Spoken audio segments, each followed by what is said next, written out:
Et on se pèlera le jonc comme au bailli du Limousin. Oh Salut les amis. Je savais pas que vous étiez là, excusez-moi. Oui, je sais, c'est une réplique d'un film. Non, je suis pas là pour parler de ça. Aujourd'hui, je vous retrouve dans une nouvelle vidéo et comme je vous l'avais promis, on va parler de mécanique. Et on va commencer par un sujet, on va parler d'hivernage. Alors pourquoi parler d'hivernage? Parce que tout simplement, au moment où je tourne cette vidéo, nous sommes fin octobre, début novembre, et que cette saison 2024 a été, comme qui dirait, très humide. Très humide et des conditions climatiques qui ont été un peu exécrables. Et certains d'entre nous, il faut le reconnaître. Alors pour tous ceux qui disent que ce ne sont pas des vrais motards parce qu'ils ne roulent pas quand il pleut, ils roulent que le dimanche, il y a des gens qui n'ont pas forcément envie de rouler quand les conditions climatiques sont difficiles. Il faut nettoyer les bécanes pendant des heures. Et puis, il faut supporter d'être trempé. Et ça, voilà, c'est pas forcément grave. Donc, on va dire qu'aujourd'hui, ce jour même, là où je fais cette vidéo, c'est le début de la fin de saison. Et certains ont déjà tout simplement remisé leur moto dans leur garage ou en extérieur. Et ont décidé de ne plus y toucher avant, on va dire, le début de la saison, de la bonne saison 2025. Alors tout simplement, je vous fais cette vidéo, pourquoi? Parce que je vais vous parler de quelques petits trucs et astuces qui vous permettront tout simplement de remiser votre moto pendant cet hiver, ou pendant tous les autres hivers que vous voulez, ou même si, entre guillemets, vous partez pendant 6 mois à l'étranger et que vous avez décidé de laisser votre moto au repos, parce que ce n'est pas que pour l'hivernage, mais c'est au moment où on met à l'arrêt un véhicule, que ce soit moto, voiture ou quoi que ce soit, c'est la même chose. Donc, je vais vous donner quelques petites astuces qui vous permettra en fait tout simplement de pouvoir conserver au mieux votre moto et éviter qu'au moment où vous allez déshiverner, ou en tout cas retirer votre moto de l'hivernage ou un autre véhicule, de vous retrouver avec quelques petits soucis qui pourraient vous amener à l'immobilisation du véhicule et l'obligation de passer à l'entretien pour faire ce qu'il faut faire pour la remettre en route. Voilà. Bien sûr, je vous ferai une vidéo.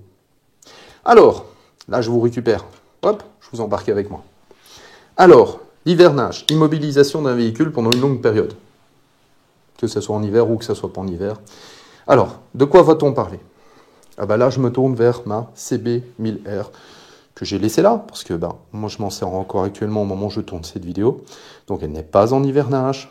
Par contre, la CBR1000RR, elle est en hivernage. Et là, je vais tout d'abord vous parler du premier sujet. Premier sujet de cette vidéo, on va parler des pneus. Alors, pourquoi on va parler des pneus? Parce que les pneus, avec le temps et l'utilisation, tout simplement, la gomme se dégrade. Le fait d'être au soleil, d'être à l'humidité. Donc, tout simplement, la gomme devient un petit peu moins élastique au fur et à mesure du temps.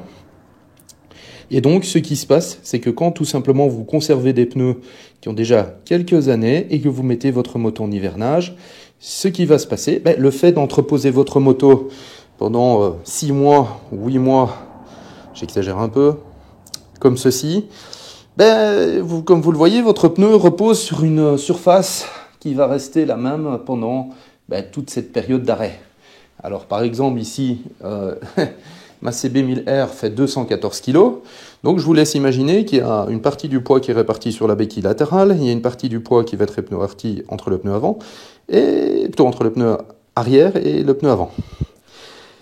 Ce qui veut dire que si je la laisse comme ça, dans 6 mois, ça se peut que j'ai tout simplement un plat dans mon pneu. Pourquoi? Tout simplement, en hiver, la température baisse. Une fois que la température baisse, l'air se condense dans le pneu.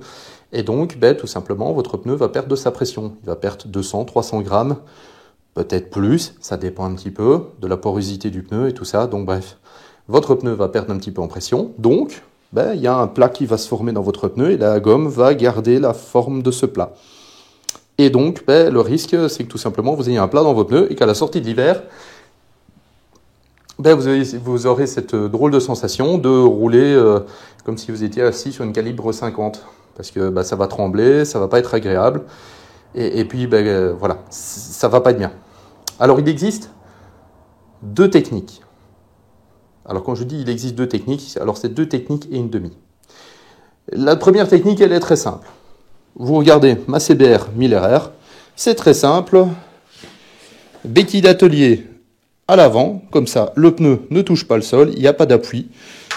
Il n'y a pas d'appui du tout qui se fait, donc pas de risque, entre guillemets, d'avoir un plat sur le pneu, puisque la moto n'appuie pas sur sa béquille. De temps en temps, pensez à tourner un petit peu la roue, pour éviter que les plaquettes ne collent sur le disque, parce que les plaquettes, elles rouillent aussi.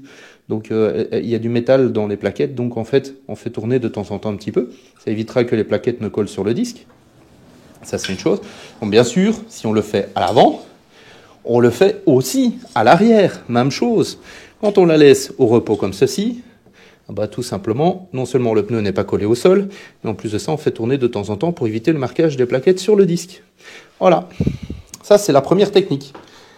La seconde technique, si vous n'avez pas de béquille d'atelier, vous avez peut-être une béquille centrale sur votre moto, vous pouvez reposer votre moto sur la béquille centrale, et tout simplement, cette technique va fonctionner avec l'autre technique que je vais vous expliquer, c'est tout simplement, vous allez surgonfler vos pneus.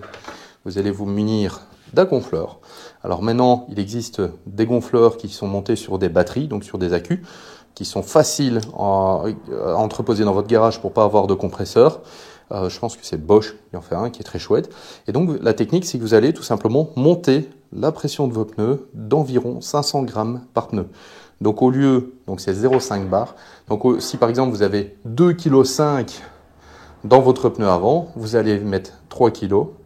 Si vous avez 2,9 kg dans le pneu arrière, vous allez mettre 3,4 kg. Vous allez en augmenter de 500 grammes, donc de 0,5 bar sur chaque pneu.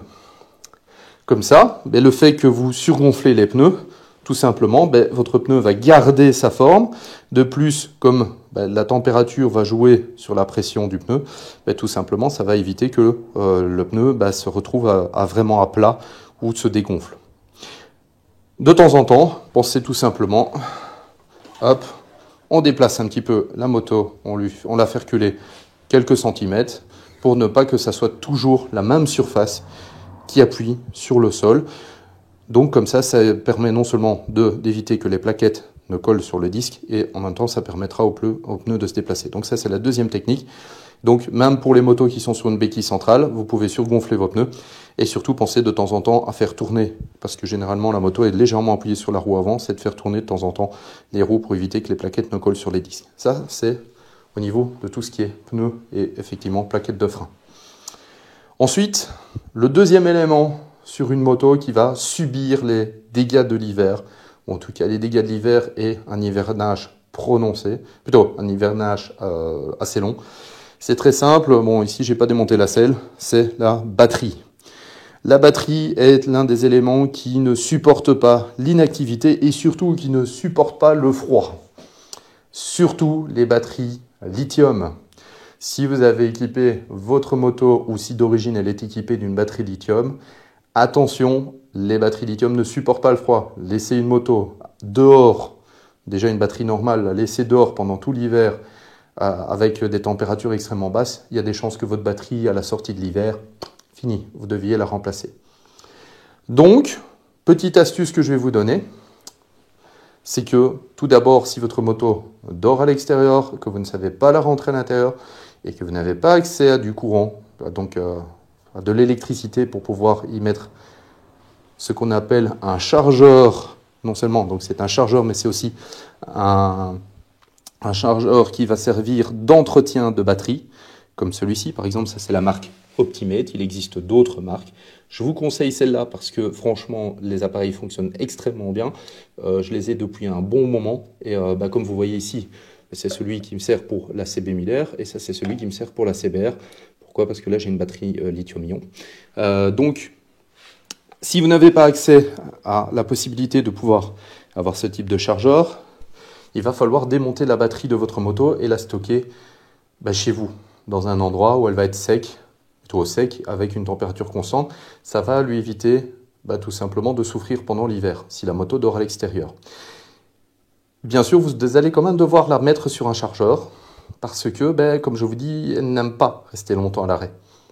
Donc, moi je vous conseille ce type de boîtier. Pourquoi? Parce que tout simplement, quand vous achetez ce type de boîtier, donc non seulement il va vous permettre de sauver une batterie, de la charger, ensuite de la tester pour voir si elle tient sa charge, mais aussi ensuite de faire un cycle d'entretien de votre batterie. Donc en fait, il va simuler en fait une activité, donc en montant tout simplement le voltage pendant une période donnée, et puis la remettre au repos et ainsi de suite. Donc en fait, il va faire un cycle tout simplement de simulation. Donc il va tout simplement mettre en activité votre batterie pour qu'elle travaille un petit peu, et comme ça, après il va la remettre au repos, il va refaire un test qui peut durer entre 24 et 48 heures pour voir si elle tient toujours sa charge et qui pourra vous donner l'état de votre batterie. Ça, c'est un chargeur. Ce sont des chargeurs qui je branche et j'oublie. Ça veut dire que je les branche sur la moto et je les laisse brancher tout le temps.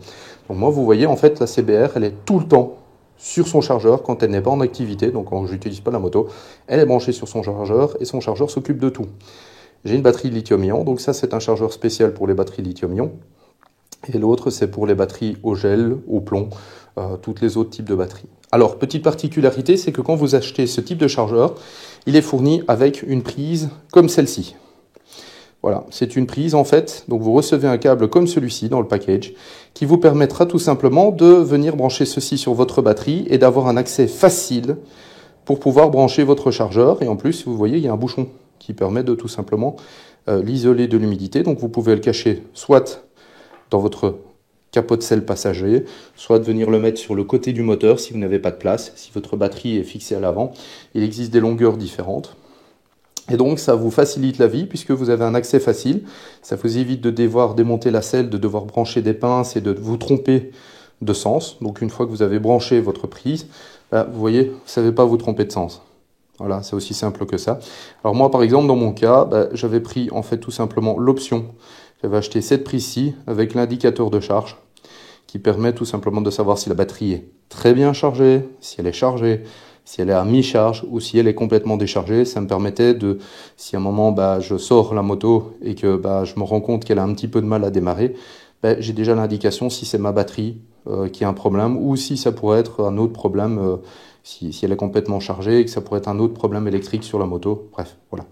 Et bon, ça c'est une option. Mais vous recevez un câble comme celui-ci, qui vous permettra tout simplement de brancher votre chargeur. Donc, entretien de la batterie pour vous permettre de la garder le plus longtemps possible. Tout le monde le sait, une batterie, ça coûte horriblement cher. Certains véhicules, une batterie ça peut être entre 150, voire 170, voire même plus de 200 € la batterie en fonction du type de véhicule. Donc, le fait de pouvoir sauver et de garder votre batterie le plus longtemps possible, je vous conseille vraiment de faire l'investissement dans un Optimate et d'avoir un endroit où vous puissiez le brancher. Si vous devez démonter votre batterie parce que votre moto est à l'extérieur ou est dans un garage où il n'y a pas d'électricité, tout simplement, ça vous permettra d'entretenir quand même votre batterie pendant cet hiver, plutôt pendant l'hiver, et donc de tout simplement pouvoir la remettre et de pouvoir la conserver le plus longtemps. Donc on a parlé des pneus, on a parlé des plaquettes de frein, on a parlé de la batterie. Maintenant, je vais me déplacer vers l'avant de la moto et on va parler du réservoir. Pourquoi le réservoir? Qu'est-ce qu'il a à voir le réservoir? Alors, les anciens motards qui ont roulé sur des motos avec des bons réservoirs en acier, un peu comme celui-ci, sauf que ça c'est un peu du New Age, le savent. Le problème, c'est que généralement quand on laisse la moto longtemps à l'arrêt pendant l'hiver, ou en tout cas même on la laisse longtemps à l'arrêt, si on laisse pas d'essence dedans, si on le vide, l'intérieur du réservoir va s'oxyder. Pourquoi? Parce que tout simplement, tous les réservoirs sont munis de ce qu'on appelle une mise à l'air qui est au niveau du bouchon. Donc, qui fait qu'en fait, tout simplement, quand le volume d'essence diminue dans le réservoir, pour éviter son implosion, s'il était complètement étanche, tout simplement, le bouchon permet de laisser rentrer de l'air et lui permet de laisser sortir de l'air aussi en fonction, si une fois la température remonte, l'essence a tendance à créer des vapeurs et donc pour éviter la surpression dans le réservoir. Donc, ce qui se passe, c'est qu'il y a toujours de l'humidité dans l'air qui se trouve ici ambiant et qui peut rentrer dans le réservoir. Donc, stocker une moto réservoir vide n'est pas bon. Mais stocker un réservoir plein n'est pas bon non plus. Pourquoi? Alors, il faut savoir qu'aujourd'hui, dans les essences qu'on utilise, il existe deux types de carburant. La 95, 95 pour nos amis français, 98, donc 98. Donc ça, c'est l'indice d'octane. Mais surtout, Le gros problème, c'est tout simplement l'indice d'éthanol. Quand vous stockez votre moto pendant une longue période d'arrêt, je vous conseille de mettre l'essence qui contient le moins d'éthanol possible. Pourquoi? Parce que tout simplement, l'éthanol, c'est de l'alcool. C'est comme les fameux, alors pas gel hydroalcoolique, mais c'est les fameux désinfectants qu'on a eu pendant toute la période du Covid. C'est de l'alcool blanc qui tout simplement, en fait, adore l'humidité. Il adore l'eau. Il est miscible absolument dans l'eau, donc ça veut dire qu'il va se mélanger avec l'eau, il va en absorber même. Le souci, c'est que l'eau est plus lourde que l'essence. Donc en fait, tout simplement, l'éthanol va absorber de l'eau, de l'humidité qu'il y a dans la partie supérieure du réservoir, et va descendre dans le fond du réservoir, et va aller tout simplement s'installer auprès de votre pompe à essence et de votre filtre à essence. Donc, un fort taux d'éthanol, même s'il n'y a que 10% d'éthanol dans les essences qu'on utilise en Europe, voire peut-être un petit peu plus, ça dépend des pompes. Le problème, c'est que l'éthanol absorbe l'eau, et puis en fait, va devenir plus lourd, va aller se déposer dans le fond du réservoir, et il va rester là. Donc le problème, c'est que vous avez de l'eau qui va se mettre tout simplement, dans le cas des motos avec des carburateurs, ça va stocker dans la cuve des carbus, donc ça va faire un dépôt dans le fond de la cuve du carbu. Et de plus, il faut savoir que les essences qui contiennent un faible taux d'octane, 95, 95 contre 98, il faut savoir que tout simplement, l'essence au contact de l'oxygène qui se trouve dans l'air que l'on respire, l'essence s'oxyde. Et en s'oxydant, il produit ce qu'on appelle de l'alcène.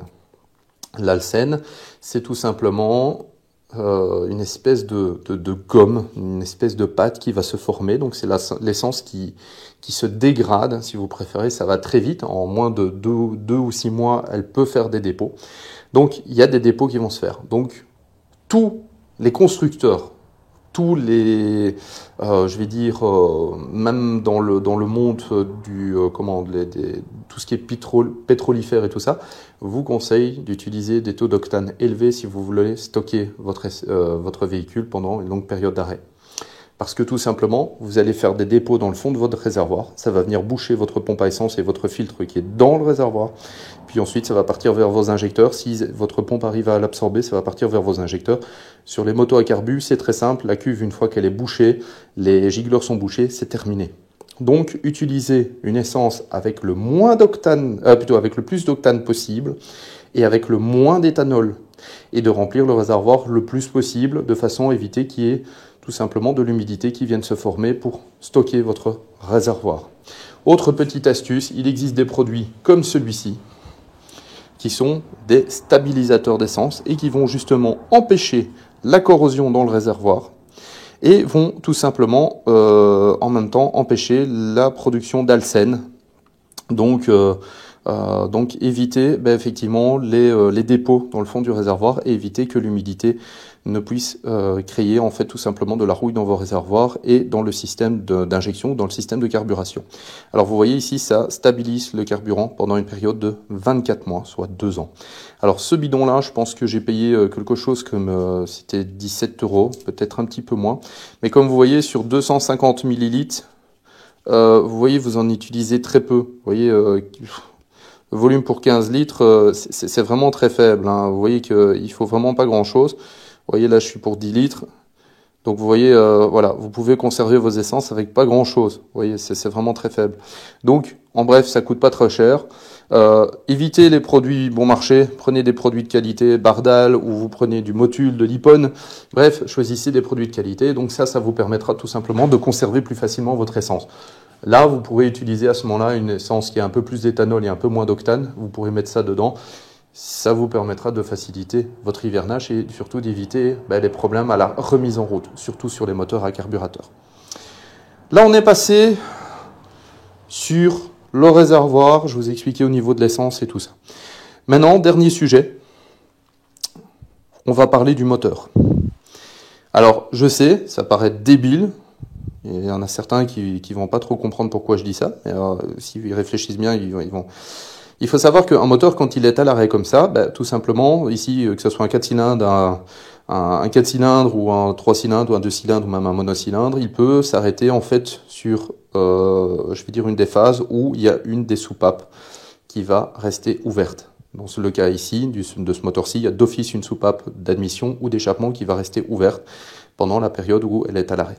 Le problème, c'est que si vous laissez votre moto comme ça, stockée dans un endroit toujours très humide ou à l'extérieur, c'est que tout simplement, votre échappement, il est en contact direct avec votre moteur, puisque tout simplement, il y a de l'humidité qui va rentrer dans votre échappement et qui va pouvoir remonter et pouvoir faire de la condensation dans les cylindres et même, entre guillemets, sur les sièges de soupape. Donc le souci, c'est que vous risquez d'avoir de l'oxydation qui se forme sur vos sièges de soupape, mais aussi sur, tout simplement, plutôt dans vos cylindres. La technique, elle est simple. Soit vous utilisez un bouchon, il existe des bouchons pour mettre dans les échappements. Oxford en fabrique, il y a Muckhoff qui fabrique aussi des bouchons. Ils servent normalement principalement quand vous nettoyez la moto pour éviter d'envoyer de l'eau dans votre échappement. Donc vous pouvez acheter des bouchons en caoutchouc qui se mettent dans l'échappement, qui vous empêchera de laisser rentrer l'humidité.